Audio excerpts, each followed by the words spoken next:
निलेश चव्हाणला शिवाजीनगर कोर्टामध्ये हजर केलं गेलं आहे। पोलिसांकडून आता निलेश चव्हाणच्या पोलीस कोठडीची मागणी करण्यात आली आहे। कसपटे कुटुंबाला बंदुकीचा धाक दाखवत धमकावल्याप्रकरणी आणि इतरही गुन्ह्यांसंदर्भात निलेश चव्हाणला अटक करण्यात आलेली आहे। नेपाळमधून त्याला अटक करण्यात आली, त्यानंतर मध्यरात्री पुण्यामध्ये आणण्यात आलेला आहे। त्याला आता काही वेळापूर्वी कोर्टामध्ये दाखल करण्यात आलं, युक्तिवाद करण्यात आलेला आहे। कसपटे कुटुंबाला बंदुकीचा धाक दाखवत धमकावल्याप्रकरणी त्याला अटक करण्यात आलेली आहे। पोलिसांकडून निलेश चव्हाणच्या पोलीस कोठडीची मागणी करण्यात येते। युक्तिवाद आता सध्या सुरू आहे।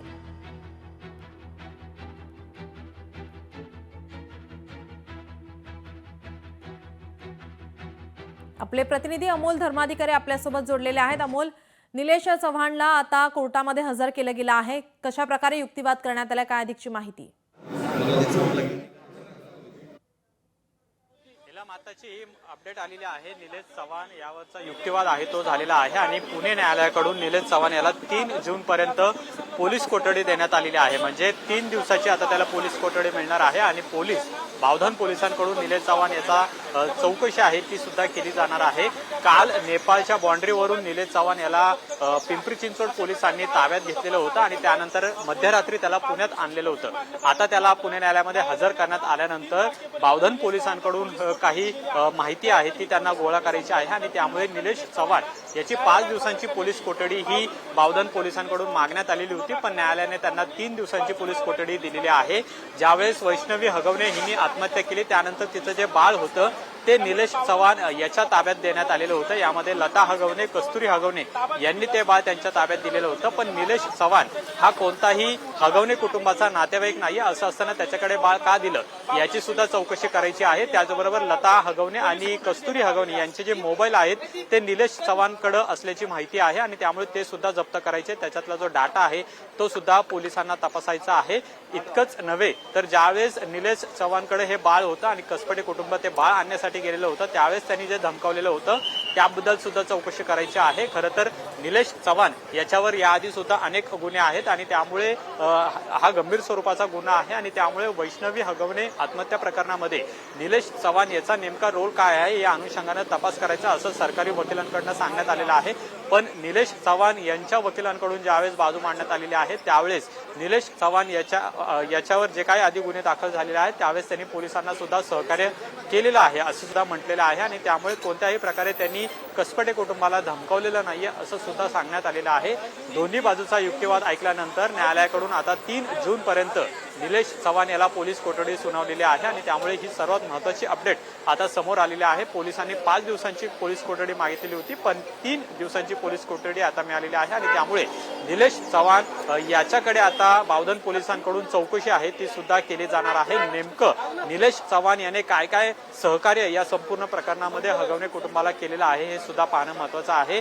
ज्या पिस्तुलाने त्यांना कसपटे कुटुंबाला धमकावलेलं होतं ते सुद्धा जप्त करायचं आहे असं सुद्धा सांगण्यात आलेलं होतं आणि दोन्ही बाजूचा युक्तिवाद ऐकल्यानंतर आता 3 जून पर्यंत निलेश चव्हाणला पोलीस कोठडी सुनावलेली आहे। अमोल, जसं आपण सांगताय की आधी जे गुन्हे दाखल होते त्या संदर्भात पोलिसांसोबत संपर्क साधला होता, सहकार्य केलं होतं, मात्र या प्रकरणामध्ये वैष्णवीच्या प्रकरणामध्ये निलेश चव्हाण यांनी पळ का काढला आणि आता आपण पाहतोय की या ठिकाणी आता तो नेपाळला गेला होता, नेपाळमध्ये त्याला अटक करण्यात आलेली आहे। त्यामुळे कुठेतरी धागेदोरे निलेश चव्हाण संदर्भात आता या ठिकाणी जोडले जाऊ शकतात। नक्कीच त्याच अनुषंगाने बावधन पोलिसांना याबाबतचा तपास करायचा आहे। ज्यावेळेस वैष्णवी हगवणे हिने आत्महत्या केली त्यानंतर जवळपास 8 ते 10 दिवस निलेश चव्हाण हा फरार होता। पोलिसांची पथकं त्याच्या शोधासाठी तैनात होती आणि काल त्याला नेपाळमधून अटक केली। पण एक महत्त्वाची अपडेट यामध्ये समोर आलेली आहे। ज्यावेळेस वैष्णवीने आत्महत्या केली त्यानंतर निलेश चव्हाण आणि हगवणे कुटुंबातील आणि इतर आरोपी जे आहेत हगवणे कुटुंबातले यांचं जे संभाषण आहे ते माहिती पोलिसांना माहिती, त्याची माहिती पोलिसांना पाहिजे आणि त्यामुळे निलेशची वैष्णवीच्या आत्महत्येमध्ये नेमकी भूमिका काय आहे हे सुद्धा बावधन पोलिसांना तपासायचं आहे। त्या अनुषंगानं ही सगळी चौकशी आहे ती निलेश चव्हाण याची करायची आहे। पण वैष्णवी हगवणे हिने आत्महत्या केल्यानंतर कस्तुरी हगवणे, लता हगवणे आणि संपूर्ण हगवणे कुटुंब यांचं निलेश चव्हाण याच्याशी काय संपर्क झालेला आहे, कारण की शशांक हगवणे जो आहे तो निलेश चव्हाण याचा व्यावसायिक भागीदार सुद्धा आहे आणि त्यामुळे यांच्यामध्ये काही याबद्दलचं बोलणं झालेलं होतं का। त्याचबरोबर वैष्णवी हगवणे हिला मानसिक छळ करण्यामध्ये निलेश चव्हाण याचा सुद्धा हात होता, तो सुद्धा फूस हा हगवणे कुटुंबाला लावत होता, अशी सुद्धा माहिती सरकारी वकिलांकडून देण्यात आलेली आहे। आणि त्यामुळे आता नेमकं 3 दिवसांच्या पोलीस कोठडीमध्ये बावधन पोलिसांकडून कशा पद्धतीने निलेश चव्हाण याची चौकशी केली जाते हे सुद्धा पाहणं महत्वाचं आहे। संपूर्ण हगवणे कुटुंब आणि निलेश चव्हाण यांची एकत्रित चौकशी केली जाते का हे सुद्धा पाहणं महत्वाचं आहे, कारण की आज राजेंद्र हगवणे आणि सुशील हगवणे आहे यांची सुद्धा पोलीस कोठडी संपते आणि दुपारी सुद्धा त्यांना न्यायालयामध्ये हजर केलं जाणार आहे। पण त्याआधी निलेश चव्हाण याला पोलिसांनी हजर केल्यानंतर आता 3 जून पर्यंत त्याला पोलीस कोठडी सुनावलेली आहे। त्यामुळे वैष्णवी हगवणे यांच्या आत्महत्या प्रकरणामध्ये निलेश चव्हाण यांचा नेमका रोल काय आहे याचा तपास बावधन पोलिसांना करायचा आहे। जी नक्कीच, त्याच्याकडे काही पिस्तूल होते, त्याने बंदुकीचा धाक दाखवला होता, त्याच्या परवान्यासंदर्भात सुद्धा आता चौकशी होणार आहे। नक्कीच त्याचा परवाना हा रद्द करण्यात आलेला आहे, पण ही चौकशी पुणे पोलिसांच्या वारजे पोलिसांकडून करण्यात येते आणि त्यामुळे हे 2 वेगवेगळे प्रकरण आहेत। त्यांनी जे पिस्तूल आणि धमकावलेलं होतं तो गुन्हा वारजे पोलीस स्टेशनमध्ये नोंद आहे, जो पुणे पोलिसांच्या हद्दीमध्ये आहे आणि त्यामुळे तो सुद्धा तपास त्याचा केला जाणार आहे। पण सुरुवात आधी वैष्णवी हगवणे यांच्या आत्महत्येमध्ये निलेश चव्हाण याचा नेमका रोल काय आहे हे पिंपरी चिंचवड पोलिसांचं बावधन पोलीस आहेत ते तपासणार आहेत आणि त्यानंतर पुणे पोलिसांकडून सुद्धा निलेश चव्हाण याची पोलीस कोठडी आहे ती मागितली जाऊ शकते। तशा पद्धतीचा अर्ज ते पुणे न्यायालयामध्ये करतील आणि त्यानंतर स्वतंत्रपणे म्हणजे कसपटे कुटुंब ज्यावेळेस वैष्णवी हगवणे यांचं बाळ आणण्यासाठी निलेश चव्हाणकडे गेलेलं होतं त्यावेळेस त्यांनी पिस्तूल दाखवून त्यांना धमकावलं अशा पद्धतीचा आरोप कसपटे कुटुंबाने केलेला होता आणि त्यानंतर वारजे पोलिसांनी त्याचा गुन्हा नोंद केलेला आहे। त्या संदर्भातली सुद्धा चौकशी आहे, पण ती चौकशी वारजे पोलिसांकडून करण्यात येणार आहे आणि त्यामुळे त्याचा बावधन पोलीस हा तपास करणार नाहीत। पण वैष्णवी हगवणे यांच्या मृत्यू प्रकरणामध्ये निलेश चव्हाण याचा काय रोल आहे हा तपास बावधन पोलिसांकडून केला जाईल। ती चौकशी झाल्यानंतर मग वारजे पोलीस स्वतंत्रपणे निलेश चव्हाण याची पोलीस कोठडी मागतील आणि त्यानंतर हा जो वेगळा तपास आहे तो सुद्धा यामध्ये केला जाईल।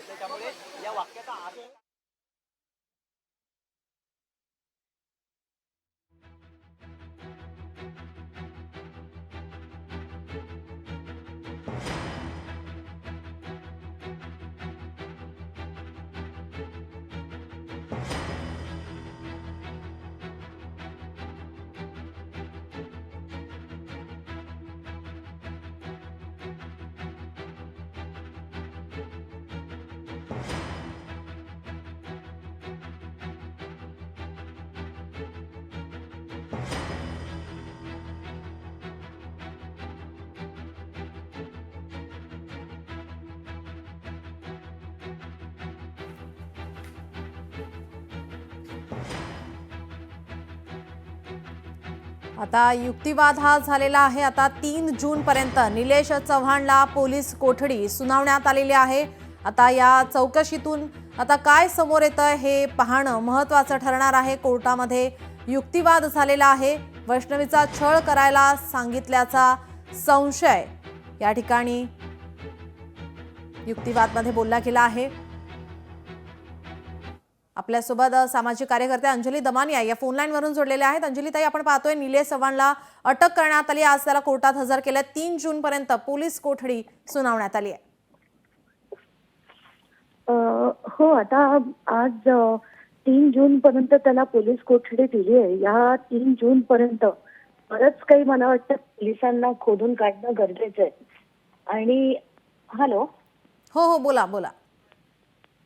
हा नाही, आता त्यांच्याकडे कसं आहे की करिश्मा आणि लता या दोघांचेही सेलफोन अजून पोलिसांनी जप्त केलेलं नाहीये, पण करिश्माचं आणि या निलेश चव्हाणचं बरंचसं फोन कॉन्व्हर्सेशन आहे, व्हॉट्सअप मेसेजेस आहेत, असं वैष्णवीच्या वडिलांनी मला काल सांगितलं।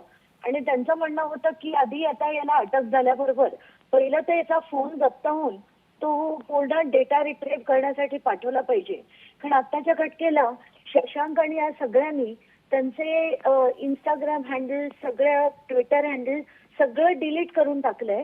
तर फोन म्हणजे पहिलं डेटा रिकव्हरीसाठी पाठवणं जी. गरजेचं आहे. त्यानंतर बरेच खुलासे होतील असं वैष्णवीच्या बाबांना सुद्धा वाटतंय. जी अंजलीताई, धन्यवाद आपण दिलेल्या प्रतिक्रियेसाठी. आपल्यासोबत रुपालीताई ठोंबरे पाटील या फोनलाईनवरून जोडलेल्या आहेत. रुपालीताई, आपण पाहतोय निलेश चव्हाणला अटक करण्यात आली, कोर्टात हजर केलं गेलं आणि 3 जूनपर्यंत आता पोलीस कोठडी सुनावण्यात आली आहे. कायदेशीर प्रक्रिया सुरू झालेली आहे. त्याच्या मुसक्या आवळल्यात.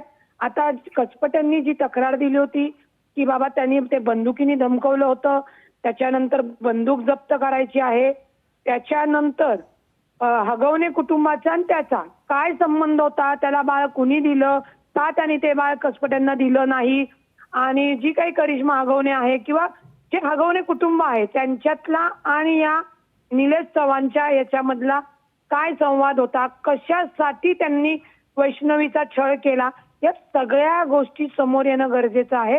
आणि त्याच्यासाठी पोलीस कस्टडी 3 जून पर्यंत दिलेली आहे. ही पहिली पोलीस कस्टडी आहे. तपासामध्ये काही तथ्य पुरावे बाहेर आल्यानंतर पोलीस अजूनही पोलीस कस्टडी मागू शकतात आणि ही सदर सगळ्या आरोपींची चौकशी एकत्रितपणे करून त्या वैष्णवी हगवणे प्रकरणामध्ये जी जी सत्यता आहे ती आपल्या समोर येण्यास मदत होणार आहे. त्यामुळे मेहरबान कोर्टाने पोलिसांनी मागितल्यानुसार 3 जून पर्यंत पोलीस कस्टडी आपल्याला देताना दिसते. जी धन्यवाद रुपालीताई, आपण दिलेल्या प्रतिक्रियेसाठी.